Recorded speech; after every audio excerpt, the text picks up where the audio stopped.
प्रिय विद्यार्थियों, ये जो पद है बीए पार्ट फाइनल की पुस्तक से लिया गया है, जो कि कविता पथ जिस पुस्तक का नाम है सुमित्रानंद। ये जो पद है सुमित्रानंद पंत का है और ये सुमित्रानंद पंत का द्रुत झरो योगांत काव्य से अवतरित है। तो देखो, इस पद को पहले हम पढ़ते हैं, फिर इसका अर्थ करेंगे। द्रुत झरो जगत के जीर्ण पत्र, द्रुत झरो जगत के जीर्ण पत्र, हे सृष्ट ध्वस्त हे शुष्क शीर्ण, हिमताप पीत मधुवात भीत, तुम वीत राग जड़ पुराचीन। द्रुत झरो जगत के जीर्ण पत्र, हे सृष्ट ध्वस्त हे शुष्क शीर्ण, हिमताप पीत मधुवात भीत, तुम वीत राग जड़ पुराचीन। निष्प्राण विगत युग मृत विहंग, निष्प्राण विगत युग मृत विहंग, जगनीड़ शब्द अवश्वासहीन, च्युत अस्त व्यस्त पंखों से तुम झर झर अनंत में हो विलीन। तो देखो, ये पद है, इसके पहले कठिन शब्दार्थ देख लेते हैं। देखो, शब्द है द्रुत, झरो, सृष्ट ध्वस्त,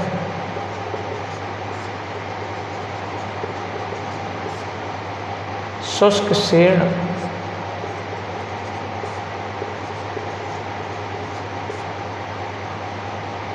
मधु,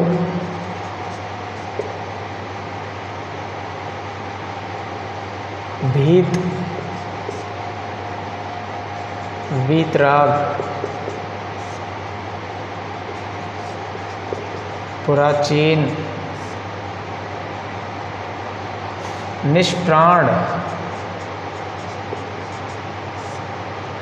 विहंग, च्युत और विलीन।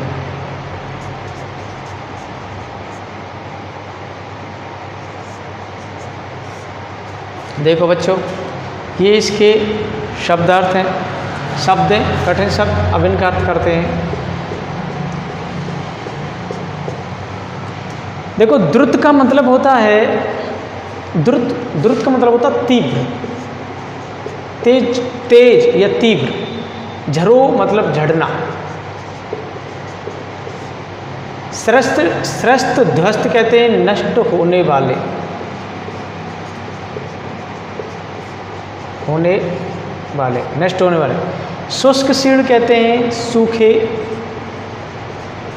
एवं गिरे हुए। मधु, मधु का अर्थ होता है बसंत। मधु का अर्थ होता है बसंत। भीत मतलब भयभीत होना या फिर डरना। वीतराग कहते हैं उदासीन। और प्राचीन शब्द का है प्राचीन, पुराना, प्राचीन या पुराना। निष्प्राण कहते हैं बिना प्राण के। देखो बच्चों, निष्प्राण, निष्प्राण का मतलब होता है बिना प्राण के, निर्जीव। निर्जीव होता है उसको निष्प्राण बोलते हैं, बिना प्राण के। विहंग माने होता है पक्षी। और विहंग कहते हैं पक्षी को। च्युत माने गिरे हुए, च्युत मतलब गिरे हुए। और विलीन माने लुप्त। तो देखो, ये जो शब्दार्थ हैं ये इस पद में आए हैं। काफ़ी सारे शब्दार्थ हैं कठिन। द्रुत माने तीव्र, झरो माने झड़ना, सृष्ट ध्वस्त कहते हैं नष्ट होने वाले, शुष्क शीर्ण कहते हैं सूखे एवं गिरे हुए, मधु माने वसंत, भीत माने डरना, वीतराग कहते हैं उदासीन, प्राचीन कहते हैं प्राचीन या पुराना, निष्प्राण माने निर्जीव, विहंग कहते हैं पक्षी, च्युत माने गिरे हुए या विलीन माने लुप्त। तो देखो ये इसके कठिन शब्दार्थ थे। तो अब हम इसका अर्थ करते हैं, पहले पढ़ते हैं। द्रुत झरो जगत के जीर्ण पत्र हे स्वस्थ स्रस्त ध्वस्त हे शुष्क शीर्ण, हिमताप पीत मधुवात भीत तुम वीत राग जड़ प्राचीन। निष्प्राण विगत युग मृत विहंग जग नीड शब्द औश्वासहीन, च्युत अस्त व्यस्त पंखों से तुम झरझर अनंत में हो विलीन। तो देखो बच्चों, ये जो प्रस्तुत अवतरण है सुमित्रानंदन पंत के योगांत काव्य से संकलित है। योगांत जो काव्य संग्रह है उससे संकलित है और द्रुत झरो शीर्षक से, द्रुत झरो शीर्षक इनकी कविता है, उससे उद्धृत किया गया है। इसमें कवि पंत सुमित्रानंदन पंत जी ने इसमें नवयुग का आह्वान किया है और जीर्ण शीर्ण जो मान्यताएं होती है उनको समाप्त करने की मनुष्य के लिए प्रेरणा दी है। तो देखो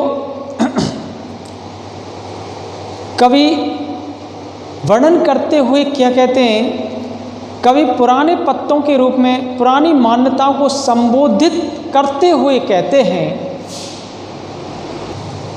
इसमें कवि पुरानी मान्यताओं को संबोधित करते हुए कहते हैं कि हे नष्ट होने वाले पुराने व सूखे पत्तों, तुम शीघ्र ही झड़ जाओ। कवि कहते हैं कि हे नष्ट होने वाले पुराने पत्ते, सूखे पत्ते, तुम शीघ्र ही झड़ जाओ। तुम सर्दी गर्मी के प्रभाव से पीले पड़ गए हो। तुम सर्दी गर्मी के प्रभाव से पीले पड़ गए हो और बसंत ऋतु की हवा से भयभीत हो गए हो। बसंत ऋतु की जो हवा है उससे भयभीत हो गए हो। सर्दी गर्मी में पीले पड़ गए हो और बसंत ऋतु की हवा से भयभीत हो गए हो। तुम वीत राग जड़ पुराचे, तुम बीते हुए युग के उदासीन, अचेतन और निष्प्राण चिन्ह हो, निर्जीव हो। इस कारण अब तुम्हारा व्यर्थ है, अब व्यर्थ है, अब व्यर्थ हो तुम, अब कोई काम के नहीं हो। इसलिए तुम हे सूखे जीर्ण शीर्ण पत्ते, तुम झड़ जाओ। कवि पुरानी मान्यताओं को संबोधित करते हुए कहते हैं। कवि इस प्रकार ये कहना चाहता है कि जिस प्रकार पुराने पत्तों के झड़ जाने पर नई नई कोंपलें फूट आती हैं, उसी प्रकार जो प्राचीन युग है उस प्राचीन युग के समाप्त हो जाने पर एक नवीन युग आता है, एक नवीन युग आता है। इसलिए वह जो प्राचीन युग है उस प्राचीन युग की जो बेकार परंपरा है, व्यर्थ की, कोई काम की नहीं, व्यर्थ परंपराओं के प्रतीक जो जर्जर पत्ते हैं उनको झड़ जाने के लिए कवि कहता है, उनको झड़ जाने के लिए कवि कहता है। निष्प्राण विगत युग मृत विहंग जग नीड शब्द अविश्वासहीन, च्युत अस्त व्यस्त पंखों से तुम झरझर अनंत में हो विलीन।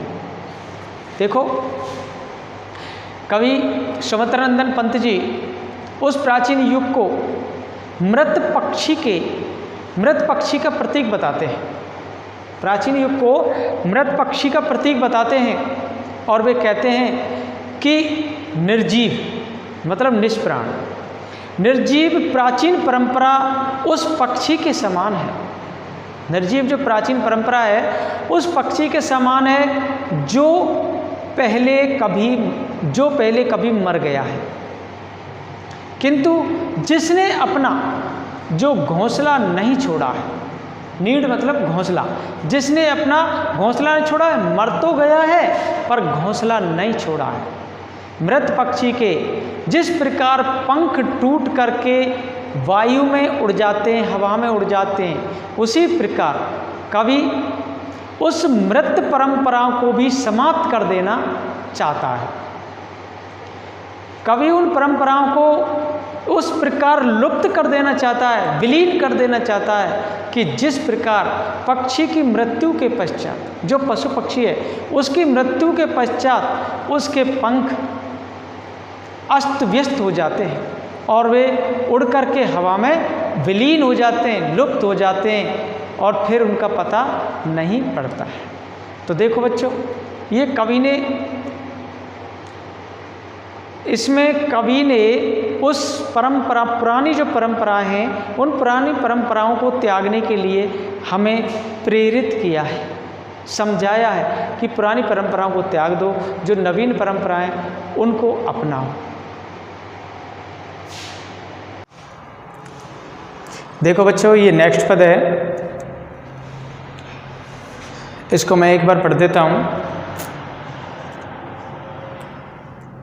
कंकाल जाल जग में फैली, कंकाल जाल जग में फैली, फिर नवल रुधिर पल्लव लाली, प्राणों की मरमर से मुखरित, जीवन की मासल हरियाली। कंकाल जाल जग में फैली, फिर नवल रुधिर पल्लव लाली, प्राणों की मरमर से मुखरित, जीवन की मासल हरियाली। मंजरित विश्व में यौन के, जग कर जग का पिक मत वाली, निज अमर प्रणय स्वर मदिरा से, भर दे फिर नव युग की प्यारी। मंजरित विश्व में यौन के, जग कर जग का पिक मतवाली, निज अमर प्रणय स्वर मदिरा से, भर दे फिर नव युग की प्याली। देखो बच्चों, इसमें जो कठिन शब्दार्थ आए हैं तो मैं पहले उनको बता देता हूँ। देखो, इसमें कठिन शब्दार्थ आए कंकाल जाल,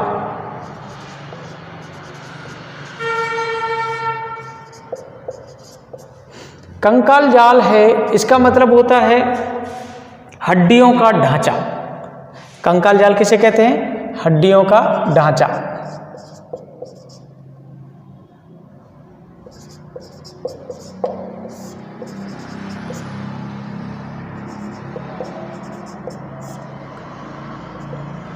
हड्डियों का ढांचा,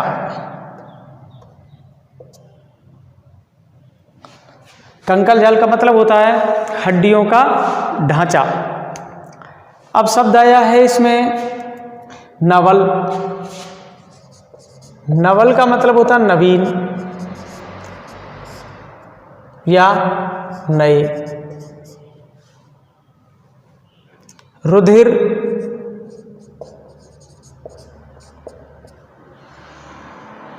रुधिर माने रक्त होता है, रुधिर माने रक्त।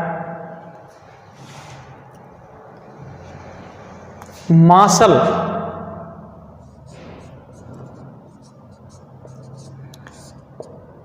मासल का मतलब होता है स्वस्थ। मासल का अर्थ क्या होता है? स्वस्थ। मासल का अर्थ स्वस्थ होता है। अब आ रहा है यौन, यौन के, यौवन। यौन का मतलब होता है यौवन। एक शब्द आ रहा है यौन, यौन का मतलब क्या होता है? यौवन।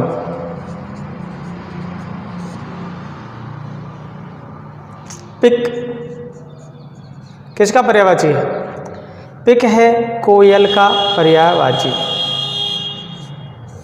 पिक किसका पर्यायवाची? कोयल का पर्यायवाची है। मदिरा आप सभी जानते हैं, मदिरा कहते हैं शराब को जिसमें नशा होता है। तो देखो बच्चों, ये इसके कठिन शब्दार्थ है। कंकाल जाल कहते हैं हड्डियों का ढांचा। नवल माने नवीन या नए। रुधिर, रुधिर का अर्थ होता है रक्त। मासल स्वस्थ। यौन यौवन। पिक कोयल और मदिरा शराब। मदिरा का अर्थ होता है शराब। तो हम इसका अर्थ करते हैं कंकाल जाल जग में फैले, फिर नवल रुधिर पल्लव लाली, प्राणों की मरमर से मुखरित, जीवन की मासल हरियाली। देखो ये जो पद है इसमें सुमित्रानंदन पंत, ये आपको पता ही है सुमित्रानंद पंत का ही पद है, द्रुत झरो शीर्षक से लिया गया है। ये जो रचना है पूरी प्रगतिवादी है। इसमें क्या है कि जो पुरानी परंपराएं होती हैं उन पुरानी परंपराओं को एक प्रतीक रूप में सूखे पत्ते और मृत पक्षी के समान नष्ट होने की बात कवि कहते हैं, जिससे एक नए युग का प्रादुर्भाव हो सके, जिससे एक नए युग का प्रादुर्भाव हो सके। ये इस पुरानी जो परंपराएं हैं उनको एक प्रतीक रूप में कहते हैं, किसकी? सूखे पत्ते और मृत पक्षी के प्रतीक रूप में कहते हैं, और उनको नष्ट होने के लिए कवि कहते हैं, और एक नए युग का, एक नवीन युग का प्रादुर्भाव हो सके। तो देखो कवि सुमित्रानंदन पंत जी कहते हैं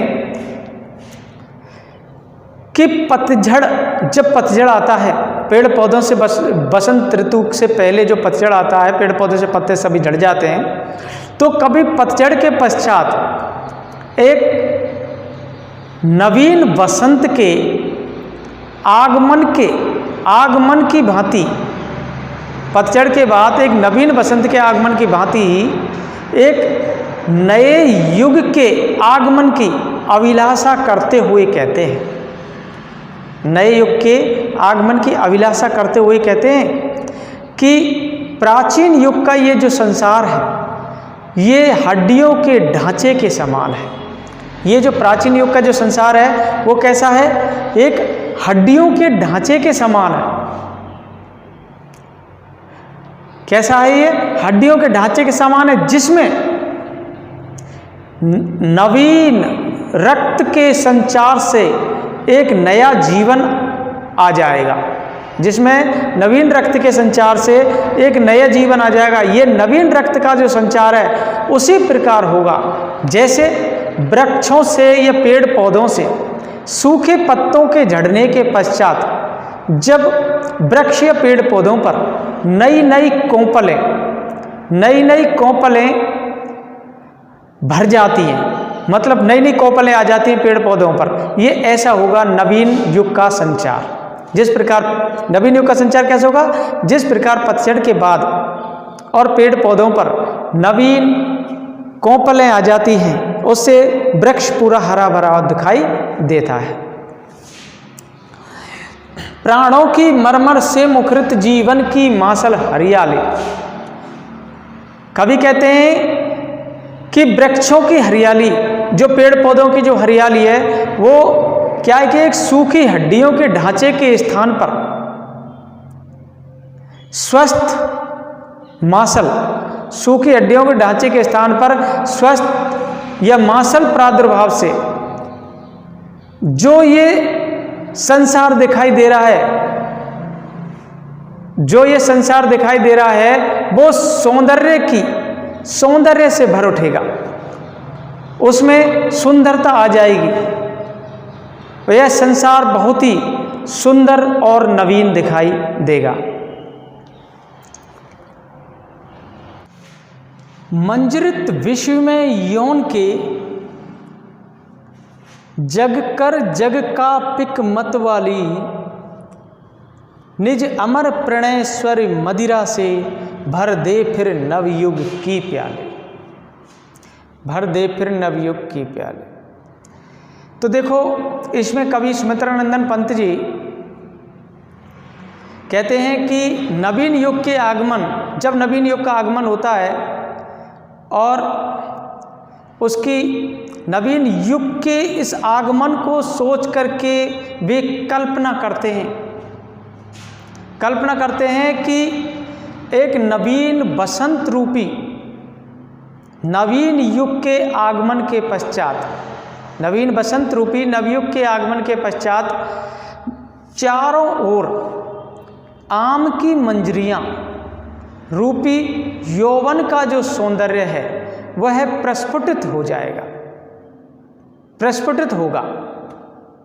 कवि कहते हैं कि नवीन बसंत रूपी नवयुग के आगमन के पश्चात चारों ओर आम की जो मंजरियां हैं, आम की मंजरिया रूपी जो यौवन है, उसका जो सौंदर्य है वो प्रस्फुटित होगा। तब उससे जागृत होकर के निज अमर प्रणयेश्वर मदरा से भर दे फिर नवयुग की प्याली। कवि कहते हैं कि तब उससे जागृत होकर संसार रूपी जो कोयल है, जो इस संसार रूपी कोयल है, वो मतवाली बनकर के अपना प्रणय गीत बहुत ही मधुर स्वर में गाएगी और उसके इस मधुर गीतों में एक नवयुग की शाश्वतता और सरसता का संसार होगा, क्योंकि जो ये नवयुग है, ये संसार है, इसमें शाश्वतता और सरसता होगी। तो देखो कवि कहते हैं इसमें जो बसंत एक नवयुग का प्रतीक बताया गया है, वसंत को क्या बताया, नवीन युग का प्रतीक बताया है कि इसमें जो कोयल होती है, कोयल सुख का प्रतीक है। ये कोयल सुख का प्रतीक है, जो सौंदर्य में मदोन्वित ये जगत के प्रतीक मानी गई है। देखो बसंत नवयुग का प्रतीक है और कोयल सुख तथा सौंदर्य में मदोन्वित ये जगत की प्रतीक है। तो देखो बच्चों, इसमें अनुप्रास, यमक, अलंकार आदि का प्रयोग किया गया है। धन्यवाद।